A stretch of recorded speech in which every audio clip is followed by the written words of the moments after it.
That was beautiful, beautiful, beautiful. Thank you very much. I feel bad that I can't show how animated I am by saying how very you are. How very you are. Thank you very much for being here. Thank you, thank you. And thanks for sharing that with the pod thing, the screen so that everyone could see it. Thank you, John, for setting that all up. Going to set up wise the next reading because I have to share a poem. Don't worry about it, John. Thank you. Because John F. McMullen shared something from this book. This is from the book History, Banners, and Flags. And I'm showing that, I'm holding the book up and you can't see me doing it. But his piece is called History. There was another thing in there called History, and somebody else had a piece called Banners and Flags, which is where the title of this book came from. And I will share with you one Twitterverse periodic table poem in there, so Dan might have it in his book that he bought off of me last week. This is called Hydrogen Laced with Pie. Sorry, you're going to get a little bit of a science thing for this short piece here. Hydrogen laced with pie. A particle physicist at the University of Rochester taught a class to use the variation principle, quantum mechanical technique, to get energy states of a hydrogen atom. In doing this, they found the Wallace formula for pi, which is the first time pi was found in physics actually in the hydrogen atom. And I'm going to turn on my video for a brief second because it's listed in the book as well, but it's in black and white, and it's a really crappy thing and hard to see on here, but hydrogen laced with pi, so I've got a bunch of icons of hydrogen in there as well. You can see it in the book if you have the book. I'm going to remove the video because I believe that might be having a problem with you guys. I'm sorry. But I was going to share with you two more poems that were written after the overturn of Roe v. Wade that I wrote recently. This first one is called Key, you see. The world feels heavy when women have carried the weight, excelling at jobs, all while hosting parties where everything seems to fall into place after she worked endlessly behind the scenes to make everything perfect. In addition to all of this, she still manages household finances, usually better than any man, cares for a family if she chooses to have one. That's the key, you see. Understanding the news of the world, knowing that her place remains so much larger than anyone can realize.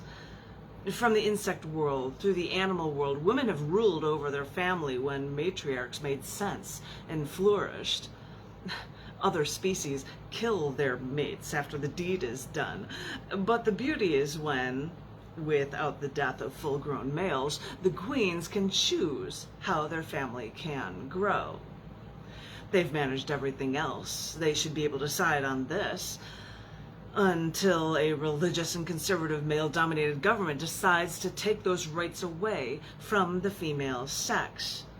Suddenly, these strong women, after fighting to advance their rights, lose a most basic right over their body and their choice to men who claim to know better.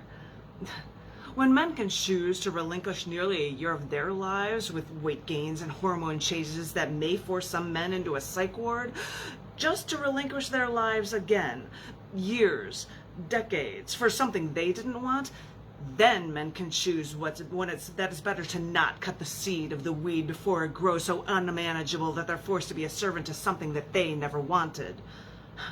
They shouldn't make that choice for the stronger female sex when it's a woman's body and a woman's choice. You can't tell that I'm done when I'm reading and I'm muted like this.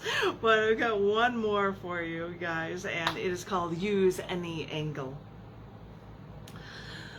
Biblically, we talk about going to heaven and then working for peace to make heaven on earth. When wanting peace, it starts with not only loving all, but trying to treat everyone as equal. Still, women continue as the religious right, aka white men, take away women's rights. It makes me wonder, if women are forced to carry a fetus to term to create a new life, would these stodgy white men care for it? As well as all the orphanage and foster kids that no one will claim, care for, or love? Because if these conservative Christians truly believe in the words of their deity, then they should help the poor, feed and clothe those with none, house the homeless, instead of your church pocketing billions while not paying taxes and turning our focus to claiming to care for an embryo. But it's not about caring for the unborn. We all know that. It's about restricting women's rights. We've been under your thumb for millennia, and as we prove we can do your jobs, all for less pay, thank you, as well as juggle your female-dominated chores, well, you'll have to come up with a new angle to take different rights away from us. Because you've had this stranglehold on womankind for so long, you don't want to lose your quote-unquote perceived power. Try any excuse. Use any angle. Do anything you can so you can still feel like you're in control. But whatever tactics you use will circumvent the error in your ways. It's the only way that history moves forward.